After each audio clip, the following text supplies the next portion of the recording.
Hello student, मेरा नाम अब्दुल रहमान है। मेरे चैनल मैथ द सॉल्यूशन पर आपका स्वागत है।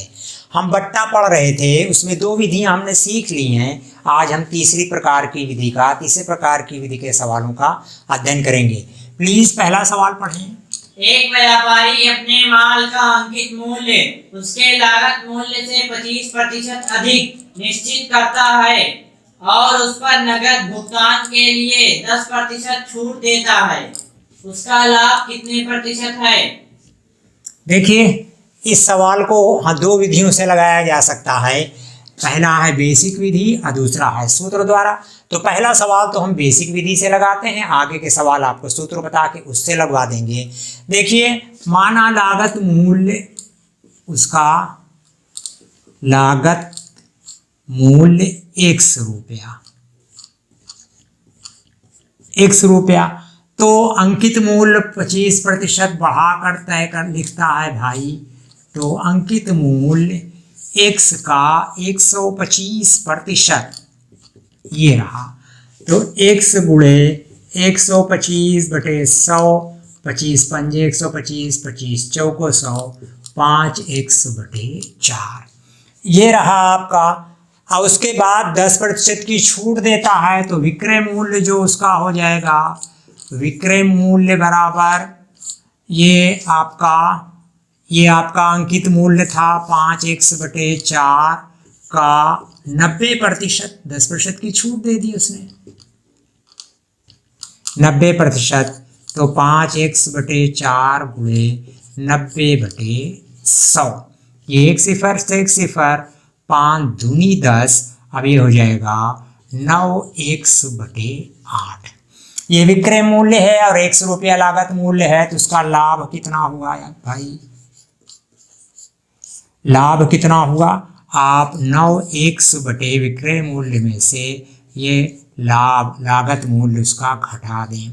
ये लघुत्तम 8, 8 एकम 8, 9 एक सेकंडम 9, 1 से इकट्ठे 8, 8x, ये हो जाएगा x, 9 में से 8 गए 1, 1 तो आप लिखते नहीं हैं, x बटे 8 रुपया, ये आपका उसका लाभ हुआ। अब लाभ प्रतिशत बराबर आप जानते हैं, लाभ बटे क्रय मूल्य गुणे 100, लाभ बटे लागत या क्रय मूल्य और गुणे 100, ये सूत्र आप जानते हैं, पढ़ते आए हैं। तो अब आप देख लें, यहाँ लाभ उसका हुआ है x बटे 8 और उसकी लागत थी x और गुणे 100।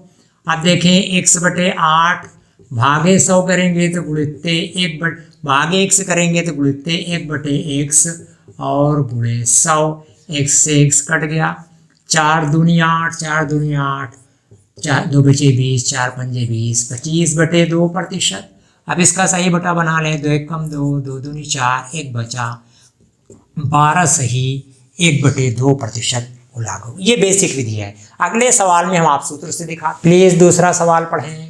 एक व्यापारी वस्तुओं पर क्रय मूल्य से 40% अधिक अंकित करता है और अंकित मूल्य पर 20% छूट देता है। व्यापारी को होता है, होता है लाभ या हानि। क्या? तो देखिए, लाभ या हानि निकालने के लिए जो सूत्र हमने बताया था, लाभ या हानि, और आपको मालूम हो जाएगा कब लाभ होता है, आगे कब हानि होता है, बराबर होता है प्रतिशत अधिक मूल्य। इस सूत्र को आप प्रतिशतता में देख चुके हैं। प्रतिशत अधिक मूल्य ऋण प्रतिशत छूट, ऋण प्रतिशत अधिक मूल्य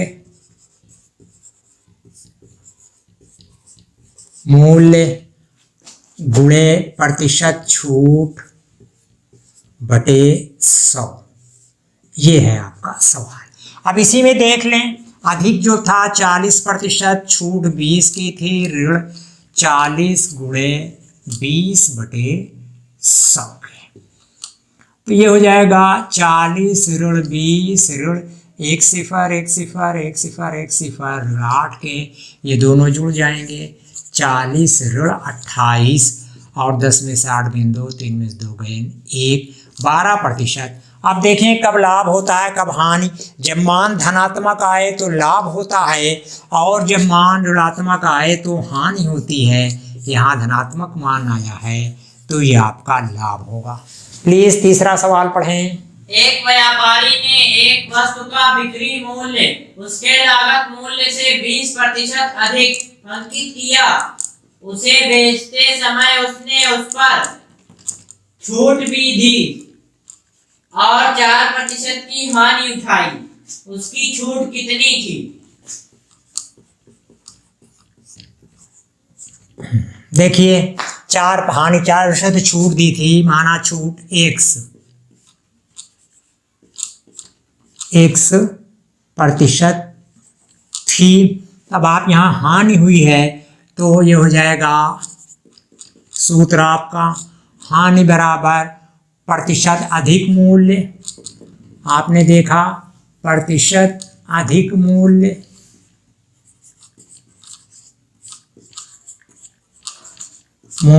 ऋण छूट प्रतिशत छूट ऋण प्रतिशत अधिक मूल्य गुणे प्रतिशत छूट बटे 100।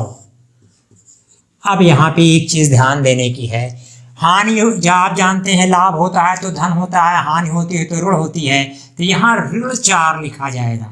ये देखने की चीज है। अब प्रतिशत अधिक मूल्य 20% बढ़ा के किया था, 1% की छूट दी थी, ये 20 गुणे X बटे 100 के, तो ये ऋण 4 बराबर देखें 20 एकम 20 और 20 पंजे 100, तो 20 और ऋण x बटे 5। 20 को इधर डालें तो ऋण 4 ऋण 20 बराबर, इसको आप देखें 5 1 पंजे 5, 5 में x कर देंगे तो ऋण 5x, ऋण 5 का नम 5, x का नम x, तो ये ऋण 24 बराबर ऋण 6x बटे 5। अब इसको दोनों तरफ से ऋण हटा दें तो 24 गुणे 5 बटे 6 बराबर x के। अब देखिए 6 चौको 24, 5 चौको 20, 20% की उसने छूट दी थी। आंसर प्लीज चौथा सवाल पढ़ें। एक व्यापारी ने अपने उत्पाद का अंकित मूल्य उसके लागत मूल्य से 10% अधिक रखा और अंकित मूल्य पर 10% की छूट दे दी। इस उत्पाद पर उसे कितने प्रतिशत लाभ या हानि हुई? हाँ 10% बढ़ा कर रखा और 10% की छूट भी दे दी, तो कह रहे हैं उस पर लाभ या हानि कितनी हुई। तो देखिए आपने देखा है लाभ या हानि कैसे निकलता है। हानि बराबर धन मान आए तो लाभ होता है, ऋण मान आए सवाल करने पर तो हानि होती है। अधिक मूल्य सूत्र आप याद करें, अब बार बार सूत्र तो हम लिखेंगे नहीं। अधिक मूल्य ऋण छूट ऋण अधिक मूल्य गुणे छूट बटे 100। 1 0 1 0 1 0, तो हो गया 10 ऋण 10 ऋण 1 1 कम 1। अब ये दोनों जुड़ जाएंगे, 10 ऋण 11 बराबर ऋण 1। इसका मतलब ये हानि है, ऋणात्मक आए तो हानि 1% की हुई है। बस स्टूडेंट ये 4 सवाल 2 विधियों से आपको कराए गए। अब अगर आपको मेरा ये वीडियो पसंद आता है तो प्लीज़ इसे लाइक करें, दोस्तों के साथ ज़्यादा से ज़्यादा शेयर करें ताकि बहुत सारे लोगों को इसका लाभ मिल सके, और चैनल को सब्सक्राइब अवश्य करें, इससे हमें बहुत सपोर्ट मिलता है। Thank you.